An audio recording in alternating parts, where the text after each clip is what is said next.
ಶಾಸಕರಾದ ಶ್ರೀ ಸಮೃದ್ಧಿ ಮಂಜುನಾಥ್ ಸರ್ ಅವರೇ, ನಗರಸಭೆಯ ಅಧ್ಯಕ್ಷರೇ, ಜಿಲ್ಲಾ ನಗರಸಭೆಯ ಸದಸ್ಯರುಗಳೇ, ಹಲವು ಸಂಘ ಸಂಸ್ಥೆಗಳ ಅಧ್ಯಕ್ಷರು ಮತ್ತು ಮುಖಂಡರುಗಳು ಕೂಡ ಆಗಮಿಸಿರ್ತೀರ, ತಾಲೂಕು ಮಟ್ಟದ ಎಲ್ಲ ಅಧಿಕಾರಿ ವರ್ಗದವರೇ, ಮುಳಬಾಗಿಲು ತಾಲೂಕಿನ ಸಾರ್ವಜನಿಕ ಬಂಧುಗಳೇ, ಪ್ರೀತಿಯ ವಿದ್ಯಾರ್ಥಿಗಳೇ, ಮಾಧ್ಯಮ ಮಿತ್ರರೇ, ಮಾಜಿ ಯೋಧರೇ, ಎಲ್ಲರಿಗೂ ಕೂಡ ನನ್ನ ಗಣರಾಜ್ಯೋತ್ಸವದ ಶುಭಾಶಯಗಳು. ಇಡೀ ವಿಶ್ವದಲ್ಲೇ ಅತ್ಯುತ್ತಮವಾದ ಪ್ರಜಾಪ್ರಭುತ್ವ ವ್ಯವಸ್ಥೆಯನ್ನು ಹೊಂದಿರತಕ್ಕಂಥದ್ದು ನಮ್ಮ ಭಾರತ ದೇಶ. ಇಷ್ಟೊಂದು ಉತ್ತಮವಾದ ಪ್ರಜಾಪ್ರಭುತ್ವ ವ್ಯವಸ್ಥೆಯನ್ನು ಹೊಂದಿರಬೇಕಾದ್ರೆ ಒಂದು ಭದ್ರ ಬುನಾದಿ ಇದೆ ನಮಗೆ, ಅದು ನಮ್ಮ ಸಂವಿಧಾನ. ಗಣರಾಜ್ಯೋತ್ಸವ ದಿನಾಚರಣೆಯನ್ನು ಆಚರಣೆ ಮಾಡ್ತಾ ಬಂದಿದ್ದೀವಿ.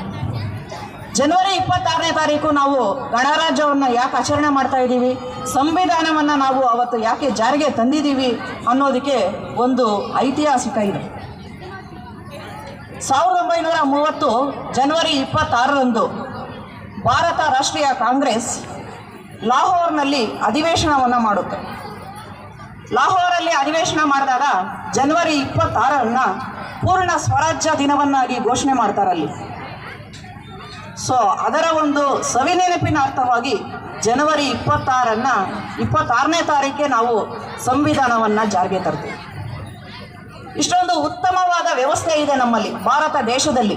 ವಿಶ್ವದ ಯಾವುದೇ ದೇಶಗಳಿಗೆ ಹೋಲಿಸಿದರೆ ನಮ್ಮ ಭಾರತ ಅತ್ಯುನ್ನತವಾದ ಸ್ಥಾನದಲ್ಲಿ ನಿಂತಿದೆ.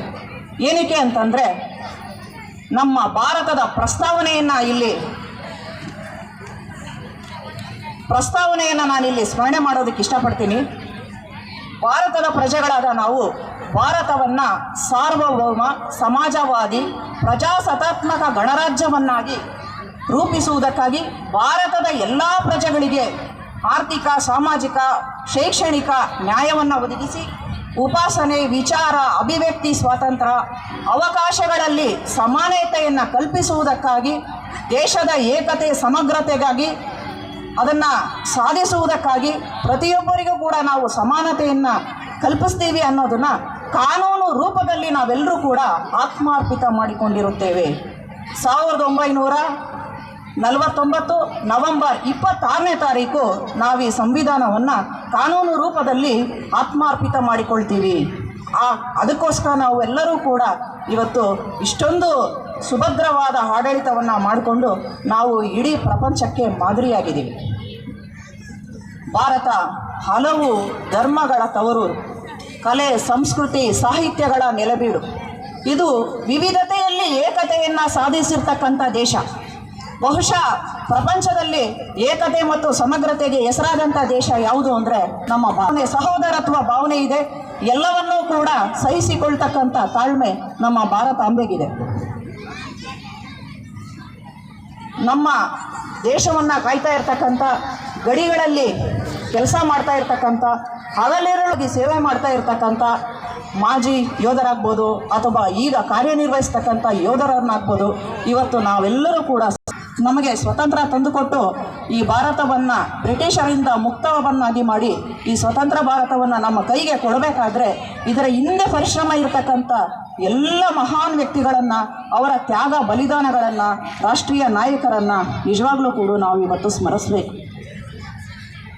ಈ ದೇಶದ ಪ್ರಗತಿಗೆ, ಈ ದೇಶದ ಏಳಿಗೆಗೆ ಎಲ್ಲ ರೈತ ಮಿತ್ರರನ್ನು, ರೈತ ಬಾಂಧವರನ್ನು ಇವತ್ತು ನಾವು ಗೌರವಿಸಬೇಕು.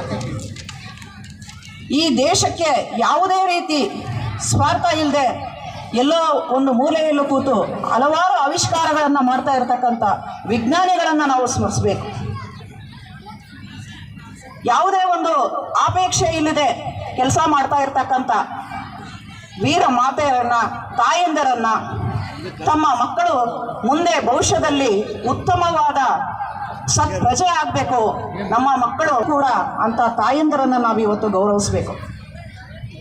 ಈ ಒಂದು ಗಣರಾಜ್ಯೋತ್ಸವ ದಿನ ದೇಶದ ಏಳಿಗೆಗಾಗಿ ನಾವೆಲ್ಲರೂ ಕೂಡ ಶೈಕ್ಷಣಿಕವಾಗಿ, ಆರ್ಥಿಕವಾಗಿ, ರಾಜಕೀಯವಾಗಿ, ಧಾರ್ಮಿಕವಾಗಿ ನಮ್ಮ ಭಾರತ ಪ್ರಗತಿ ಹೊಂದಬೇಕು, ಪ್ರಗತಿ ಹೊಂದಿದ ದೇಶ ಆಗಬೇಕು ಅನ್ನೋ ನಿಟ್ಟಿನಲ್ಲಿ ನಾವೆಲ್ಲರೂ ಕೂಡ ಶ್ರಮಿಸೋಣ ಅಂತ ಹೇಳ್ತಾ, ಈ ಗಣರಾಜ್ಯೋತ್ಸವ ಸಂದರ್ಭದಲ್ಲಿ ನಾವೆಲ್ಲರೂ ಕೂಡ ಏಕತೆ ಐಕ್ಯತೆಯನ್ನು ಮೆರೆಯೋಣ, ಭಾರತ ದೇಶದ ಏಳಿಗೆಗಾಗಿ ಶ್ರಮಿಸೋಣ ಎಂಬ ಸಂದೇಶವನ್ನು ನೀಡ್ತಾ ನನ್ನ ಪ್ರಾಸ್ತಾವಿಕ ನುಡಿಯನ್ನು ಮುಗಿಸ್ತಾ ಇದ್ದೀನಿ.